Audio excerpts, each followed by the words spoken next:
আসসালামু আলাইকুম। হ্যাঁ, অনেকদিন যাবত আমার তরমুজের আপডেট দেওয়া হয় না। তো অনেকে হচ্ছে তরমুজের আপডেট জানতে চাইছিলেন যে আমার তরমুজ ক্ষেতের কী অবস্থা। তো আসলে মূলত হচ্ছে 4-5 দিন যাবত লাগাতার বৃষ্টি, একদম টানা বৃষ্টি, যার কারণে জমিতে আসতেই পারি না, যার কারণে আপডেট দেওয়া হয় নাই। তো আপডেট যদি দিই আপনাদের, তাহলে আপডেট আপনারা নিজেই দেখে নেন। তো আলহামদুলিল্লাহ এই অবস্থায় আছে, এই হচ্ছে আপডেট। তরমুজ হচ্ছে এখন বড় হইতেছে, কোনোটা হচ্ছে আপনার 3 কেজি প্লাস হয়ে গেছে, কোনোটা 2 কেজি, 2.5 কেজি, 1 কেজিও আছে, 1.5 কেজিও আছে। মানে যেটা আগে হয়েছে ওটা বড় হয়ে যেতে, যেটা পরে হয়েছে ওটা পরে হইতেছে। তো অনেকেই হচ্ছে আমার তরমুজ চাষের বিষয়ে জানতে চাইছেন। তো তাদের উদ্দেশ্য করে যদি আমি বলি, তরমুজ চাষটা হচ্ছে এই যে তরমুজটা বিগ বাইট, এটা হচ্ছে 20 পাতা কোম্পানির বিগ বাইট। তো এই 20 পাতা কোম্পানির এই যে জাতটা, এটা হচ্ছে খুবই ভালো একটা জাত।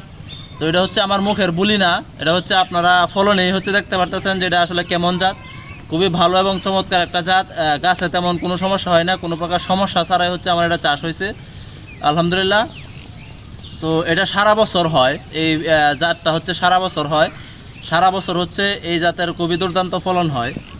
তো আপনারা চাইলে এখন সহ শীত সহ, মানে আপনার শীতকাল ছাড়া সারা বছর এটা চাষ করতে পারবেন। এখন বীজ বপন করতে পারবেন, 1 মাস পরেও বীজ বপন করতে পারবেন। আসলে কোম্পানি থেকে বলে দেয় হচ্ছে 52 থেকে 55 দিনে ফল হারভেস্ট করা যায়। আসলে 52 থেকে 55 দিনে ফল হারভেস্ট করা কখনোই সম্ভব না। তো আজকে চারা রোপণের পর আমার গাছের বয়স হচ্ছে 50 দিন বা 51 দিনের মতো। তো ফল হারভেস্ট করতে করতে আরও কমপক্ষে 15 দিন সময় লাগবে, অর্থাৎ আপনার 60 থেকে 70 বা 65, আপনার 65 দিন থেকে 70 দিন লাগবে হচ্ছে ফলন হারভেস্ট করতে। এটা অনায়াসে, কোনো প্রকার দ্বিধা দ্বন্দ্ব বা কোনো প্রকার ঝামেলা ছাড়াই আপনার 65 থেকে 70 দিন লাগবে হারভেস্ট করতে। এটা হচ্ছে আমার অপিনিয়ন, আমি আমার ব্যক্তিগত অপিনিয়ন দিলাম। কোম্পানি বলে 52 থেকে 55 দিন, আসলে 52 থেকে 55 দিন এটা হবে না, এটা কমপক্ষে 65 থেকে 70 দিন সময় লাগবেই। তো আমি যদি এই জাত চাষাবাদের কথা বলি, আসলে এই জাত চাষাবাদ করার ক্ষেত্রে আমার কোনো রিস্ক হয় নাই। আমি ট্রেতে বীজ বপন করছি, বীজ চারা হয়েছে।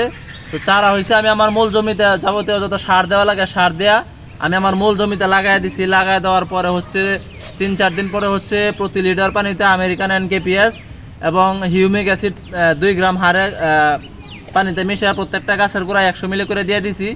তো এই এই দ্রবণটা দেওয়ার আগে আমার গাছ হচ্ছে খুবই খারাপ অবস্থা ছিল। হিউমিক অ্যাসিড এবং আমেরিকান NKPS গাছের গোড়ায় দেওয়ার 3 থেকে 4 দিনের মধ্যে হচ্ছে গাছ একদম লাফায়া বড় হয়ে গেছে, খুবই সুন্দর হয়ে গেছে।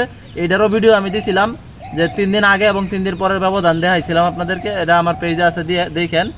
তো এরপরে যদি আমি বলি, আমি মাত্র কয়েকবার এখানে কীটনাশক স্প্রে করছি। তো কীটনাশক স্প্রের মধ্যে আমি থ্রিপস পোকার জন্য বা শোষক পোকার জন্য শুধু কীটনাশক স্প্রে করছি।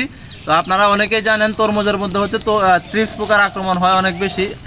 তো থ্রিপস পোকা যেন আক্রমণ না করতে পারে, আমি প্রথমে দিছি হচ্ছে সাকসেস যে কীটনাশক পাওয়া যায়, ওই সাকসেস দিছি আমি প্রথমে। তারপরে গ্লাডিয়াস দিছি, একদিন হচ্ছে ডাইমেনশন দিছি, বাস আমার কীটনাশক স্প্রে শেষ। গ্লাডিয়াস দিছি এ পর্যন্ত আমি 3 দিন, সাকসেস দিছি 2 দিন, ডাইমেনশন দিছি 1 দিন। এর বাইরে আমি কোনো কীটনাশক প্রয়োগ করি নাই। এরপরে হচ্ছে মাঝখানে আপনারা দেখছিলেন আমার এখানে হচ্ছে লেদা পোকার আক্রমণ হয়েছিল বা ফল ছিদ্রকারী পোকার আক্রমণ হয়েছিল, ফল ছিদ্র করতেছিল আর হচ্ছে আপনার পাতাগুলা খাইতেছিল। তো ওই পোকার জন্য আমি হচ্ছে লিভা দিছিলাম, অ্যামামেকটিন বেনজয়েড গ্রুপের লিভা, একদিনই মাত্র স্প্রে করছিলাম প্রতি লিটারে 1 মিলিরও কম হারে। এক স্প্রেতে একদম ক্যাত জকজকা পরিষ্কার হয়ে গেছে। এরপরে আর কোনো প্রকার কোনো সমস্যা হয় নাই, কোনো ঝামেলা হয় নাই।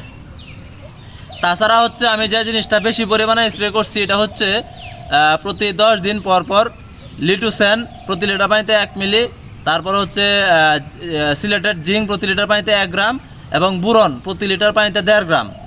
এটা হচ্ছে আমি 10 দিন পর পর স্প্রে করছি। আর তাছাড়া হচ্ছে 10 দিন পর পর স্প্রে করছি হচ্ছে আপনার ফল আসার পরে। এই যে স্প্রেগুলো হচ্ছে যখন ফল ধরা শুরু হয়েছে তারপরে, এর আগে একবার করছিলাম মাত্র।